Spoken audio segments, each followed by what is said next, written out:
Are you thinking about becoming a realtor, or are you already a realtor and you lost some of that passion of when you first got in? It probably is a lot harder than you may think, or you're trying to figure out what is the actual lifestyle of this profession and why should you want to be a realtor? My name is Spencer Sue. I am a real estate coach and I'm actively bringing people onto my team and into my group. Every year we do about $80 million plus in transactions here in the Bay Area.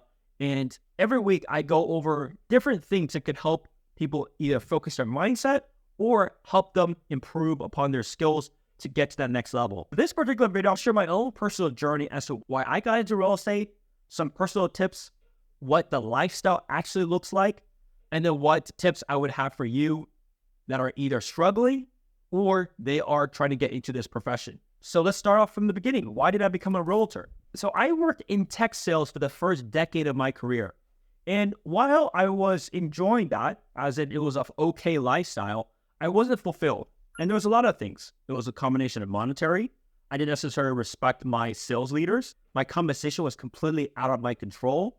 And I was relying on other people. In this case, I was relying on engineers to create a product for me to ultimately sell.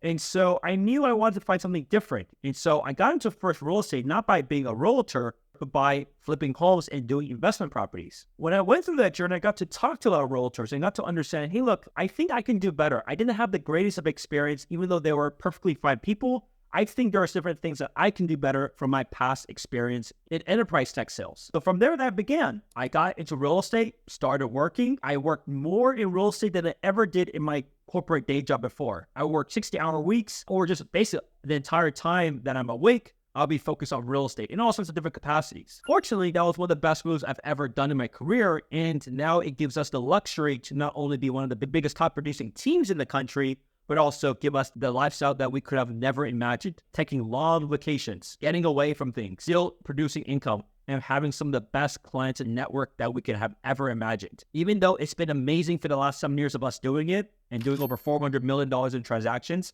we look forward to what the next 5 years will look like. So let's go over then what you may want to do and what did I do in the beginning to actually be in this position. So while you will be an independent contractor, you can work as much or as little as you want, but you will get paid for what you are worth. So when you think about any business, let's say you're opening up a coffee shop for the first time. If you work 1 hour a week, you're going to get not much results and you may ultimately shut down and give up. So you have to think about opening a new venture. Fortunately for this is not like a physical activity. I'm not telling you to work out 8 hours a day, but you do have to use your brain. You have to use your voice. You have to talk to a lot of people. That's a different game of this. And that's where a lot of people fail. They think that people will want to reach out to them because getting a real estate license is a very small process. It's not even getting an educational degree. It literally will take you maximum 3 months. And it's not like you're studying every single day for the entire time. So the barrier to entry is incredibly low, but the barrier to succeed is very, very high. Right? And so you have to think about what does your ideal day look like? If you think about it, your goal is to get the word out, but also have as many conversations as possible. So I would highly suggest you host every open house that you can. You have a structure where every morning you are making calls. If you don't know who to call, you call your first existing people that you know to try to get them to have a conversation or coffee with you. If that doesn't work out, then you need to connect with people on social, right? Make content for people to engage with you, but also connect with other people. Go on Instagram, Facebook, LinkedIn, TikTok, whatever you want. That's something you can simultaneously do. Then you may have to pay for leads. So if you pay for leads, you got to make sure there's a routine system for you to follow. Because at the end of the day, every conversation you have doesn't mean they're going to do something today. Maybe they're thinking about something. Maybe they're years out. Who knows? That's their own personal decision to make. And your goal is to try to help them and facilitate that to empower them and get them to move on that goal sooner than later. Right? So as you can see, just because you even have somebody today, that may still take months for them to ultimately close. But the goal is to have an active pipeline of a lot of things going on at the same time, right? You want to be juggling as much as you can because you have no idea if they're going to continue to go on. You have no idea how successful they will be, but there's a lot of things that you could proactively do if you find somebody that was ready to go for their own intentions to be able to then navigate them towards next steps, right? So you have to really be focused on what are the things you need to do discipline-wise on a perfect day.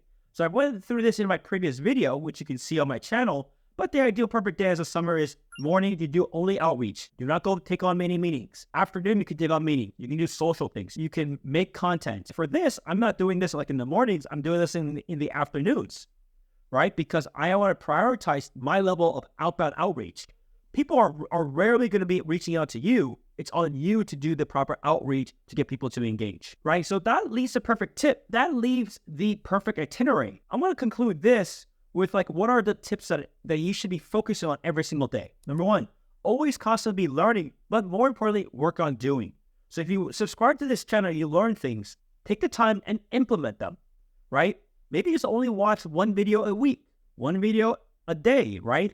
Listen to it as you are driving, because there's going to be a lot of driving for you in this profession. Listen, and then more importantly, execute on something, because every time you listen to this, you may have different things that you may want to execute. Always constantly add value and educate clients. Your goal is to help them move towards the next steps, whether it's buying or selling a house. Learn different scripts. You can never be too good in sales, right? This is a contact sport. This is a sales business. This is us delivering value and helping people to get to their next goals. But there's going to be so many distractions, right? Look at the news. There's constantly tariffs, wars, economy, stock market, up, down, sideways. Like, there's so much things that will constantly be there, but you can't control anything. You can help people focus on their ultimate goals, which is ultimately going to be the same. Your next thing is always constantly think about building relationships. The more relationships we have, the more potential that some people may want to reach out to you. The more potential that you may ultimately have a client that may want to do something.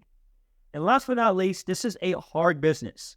And next year is not going to be any easier. You're going to have to stay resilient. You're going to have to be aligned with trusted people that is in the grind in this profession, right? Because only they will have the ability to help you keep focused, but also see, like, look, people are still being successful, right? Like, this year, we're still going to do over $80 million in transactions, which is still the top 0.5% of this country. But it's not going to be easy. There's going to be some ups and downs. You need to take the time to recharge, but you also have to make sure you're putting the time in to do the work. So if you found this video helpful, we are actively bringing on agents to join our team, and we are also actively having conversations how people join our brokers. If you want to be a solo agent, reach down below, and we'd love to go over a game plan to see if this is a right fit for you. See you next time.